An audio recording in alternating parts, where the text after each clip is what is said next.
जो हमारे developing countries हैं या हम लोग हैं, हम डेवलपिंग कंट्रीज़ में आते हैं, तो हमारी भी ख्वाहिश है कि पब्लिक एक्सपेंडिचर करके हम इकोनॉमिक डेवलपमेंट करें।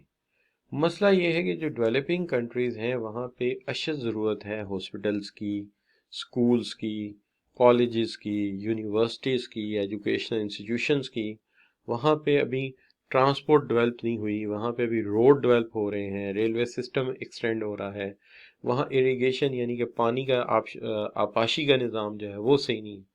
तो यहाँ ज़रूरत है पावर प्लांट्स की कि उन्हें इंस्टॉल किया जाए। तो इसके लिए डेवलपिंग कंट्रीज़ को as compare to develop countries ज़्यादा ज़रूरत है पब्लिक एक्सपेंडिचर की, क्योंकि जो डेवलप कंट्रीज़ हैं वो तो बना चुके हैं जो उन्होंने बनाना था, उनका पॉपुलेशन ग्रोथ भी रुक चुका है। लेकिन जो डेवलपिंग कंट्रीज़ हैं उनको अभी बनाना है, उनके कई शहर, कई इलाके अभी फॉर बैकवर्ड हैं।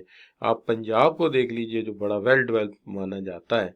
तो अगर आप पंजाब को ही देख लें तो आपको अंदाज़ा होगा कि पंजाब के भी वो इलाके जो सराइकी बेल्ट में जाते हैं और उधर जो पोठोहार रीजन में जाते हैं फार बैकवर्ड हैं। अभी उनमें बड़े काम की गुंजाइश है। उसके बाद फिर आ जाता है कि हमारे यहाँ रूरल एंड अर्बन एरियाज जो हैं उनमें ग्रोथ की ज़रूरत है। क्यों?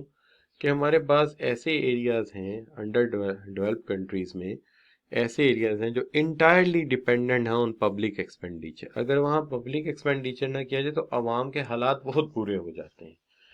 और गवर्नमेंट ये चाहती है कि एक बैलेंस क्रिएट किया जा सके कि जो बंदा अगर फाटा से आता है या जो है हमारे सराइकी बेल्ट से आता है या बलूचिस्तान से आता है, तो उसे ये ना लगे कि यार ये तो कायनात ही अलहदा बनाई हुई है। आल दो कि ये प्रॉब्लम हर जगह है। आप जापान भी जाएंगे तो जितना टोक्यो डेवलप है उतने दूसरे शहर नहीं। चाइना भी जाएंगे तो जितना बीजिंग डेवलप है बाकी नहीं है। ईरान जाएंगे जितना तेहरान डेवलप है बाकी नहीं है। हर जगह ही है कि जो भी किसी सूबे का, रियासत का, प्रोविंस होता है वो ज़्यादा डेवलप होता है। ये नई बात नहीं है। ज़ाहिर बात है, बाज़ लोग इस पे तनकीद करते हुए यूं भी कर जाते हैं कि अच्छा जी ऐसा है कि देखें जी सारी मेट्रो लाहौर में बना दी, मुल्तान में बना दी, पिशावर में बना दी, छोटे शहरों के लिए क्या है। तो भाई फिर उनसे ये भी सवाल करना चाहिए कि फ़र्ज़ करें हम जाके ये मेट्रो जो है बुरे वाला में बना देते हैं, तो ज़रा सोचिए कि वहाँ इसका यूटिलाइजेशन ज़्यादा है या यहाँ यूटिलाइजेशन ज़्यादा है, जहाँ तकरीबन 2 सवा 2 करोड़ लोग लाहौर में रहते हैं, 2 सवा 2 करोड़ लोग कराची में रहते हैं। तो जाहिर है हमें वहाँ ये चीज़ें लानी पड़ेंगी जहाँ लोग ज़्यादा हैं। तो लोग रहना लाहौर में चाहते हैं, लेकिन कराची में चाहते हैं, पिशावर में चाहते हैं, लेकिन वो कहते ही हैं कि ये सहूलतें उठा के हमारे आबाई गांव में ले जाए। तो ये बड़ा अजीब सा शौक है। लेकिन आपको ये मानना पड़ेगा कि ये भी अपनी जगह ठीक है कि जो जो कैपिटल होते हैं, बड़े सिटी होते हैं, उनमें ज़्यादा डेवलप होता है। लेकिन इतना ज़्यादा भी फ़र्क नहीं होना चाहिए कि ये जो महरूमी का एहसास है वो क्यों हो रहा है। वो इसलिए हो रहा है कि फासला तो है। फासला तो इतना है कि वहाँ तो सड़क भी नहीं है किसी के पास, शायद यहाँ सड़क है उसके शोल्डर्स नहीं है। और यहाँ आते हैं तो यहाँ ग्रीन बेल्ट्स पे भी इतने पैसे लगे हुए हैं। तो लिहाजा एहसास महरूमी तो फिर होता है। तो हम चाहते हैं कि ये भी गैप जो है कवर हो। इसके लिए भी डेवलपिंग कंट्रीज़ को बहुत काम करना पड़ेगा। अभी अभी ये लंबा सफ़र है। अभी तो वो कहते हैं अभी तो पार्टी शुरू हुई है। अच्छा, अब उसमें फिर ये है कि development of agriculture and industry. मसला ये है कि हमने दोनों को लेके चलना है, क्योंकि आज का ज़माना ऐसा है कि हम ये चाहते हैं कि एग्रीकल्चर कमर्शलाइज हो। चूंकि एग्रीकल्चर अब एक आम पावर नहीं रह गई। आप देखेंगे कि 2025 तक आपको नजर आना शुरू हो जाएगा कि सुपर पावर वो लोग भी हैं जो फूड प्रोड्यूस करते हैं, जिनको किसी से खुराक मांगने की जरूरत नहीं। सिर्फ वो नहीं जो वेपन बनाते। लिहाजा हम चाहते हैं हमारा ये सब कुछ डेवलप हो, लेकिन उसके लिए भी हमें इरिगेशन के लिए नेटवर्क चाहिए, हमें सीड फार्म्स चाहिए, हमें फर्टिलाइजर्स फैक्ट्रीज चाहिए, हमें पावर जनरेशन चाहिए। ज़ाहिर है ट्यूबवेल ऐसे तो नहीं चलेगा, हमें ग्रीन हाउसेस की ज़रूरत है। इसी तरह हमें इंडस्ट्रियली लार्ज इन्वेस्टमेंट करनी पड़ेगी और हम चाहेंगे दोनों सेक्टर पैरेलल चलें, क्योंकि टेक्नोलॉजी के बगैर एग्रीकल्चर नहीं चलता और एग्रीकल्चर का फूड नहीं है तो जाहिर है इकॉनमी नहीं चलती। लिहाजा टेक्सटाइल को भी बढ़ाना चाहते हैं, इंजीनियरिंग को भी बढ़ाना चाहते हैं, स्टील प्लांट्स भी मांगते हैं हम लोग। तो इस सारे काम में खर्चा है, काम है, मेहनत है।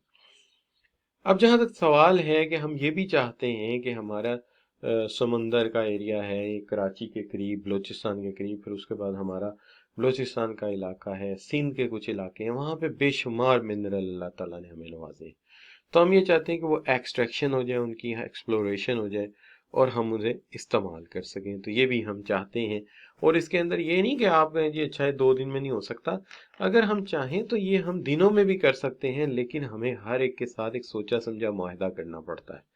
बेशक हमारे बहुत से दोस्त हैं, चाइना है, टर्की है, लेकिन ऐसा मुआहदा तो नहीं किया जा सकता कि अच्छा जी आप ऐसा करें, यहाँ से मिनरल्स निकालें और निकाल के 2 हमें दे जाइएगा, 98% आप ले जाइएगा। ऐसा भी तो मुआहदा नहीं किया जा सकता। लिहाजा ये भी हमारी ख्वाहिश होती है, उसके लिए हमारी अपनी डेवलपमेंट और अपना इंफ्रास्ट्रक्चर होना चाहिए ताकि ज़्यादा फ़ायदा हम उठाएं। वरना तो कोई बात नहीं, आप इलाका ही उन्हें दे दें, वो कहेंगे अच्छा भाई ठीक है, और वो आपको माइन खाली करके कहेंगे शुक्रिया जनाब, आपने हमारे लिए बड़े सेक्रीफाई की। तो ये भी नहीं होता। ठीक है, दोस्ती अपनी जगह। वो कहते हैं ना, business is business and cup of tea is cup of tea, दोनों में हमें फर्क करना पड़ेगा।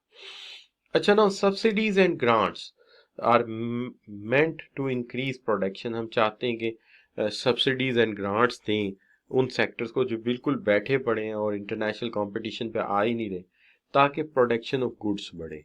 चूँकि हमें बहुत ही शर्म आती है कि हम अपने आप को एग्रीकल्चर कंट्री कहें और हमें वीट इंपोर्ट करनी पड़े। हम एग्रीकल्चर कंट्री कहें लेकिन हमें शुगर इंपोर्ट करनी पड़े। तो ये हम नहीं चाहते। हम चाहते हैं कि हम इसको एक्सपोर्ट करें, इसके लिए भी हमें फिर पैसा चाहिए।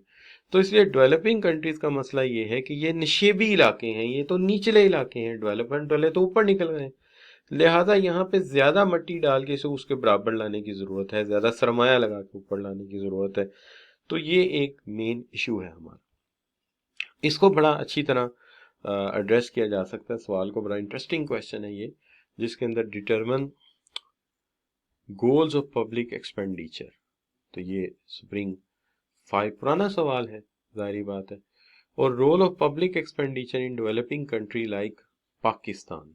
तो ये 6 मार्क्स का क्वेश्चन आया हुआ है ऑटम 10 में।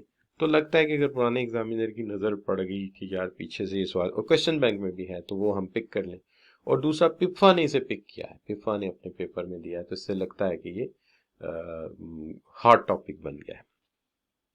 तो ये है बच्चों इसके हवाले से बात। तो अगर ये बात आपको समझ आई है तो एक जी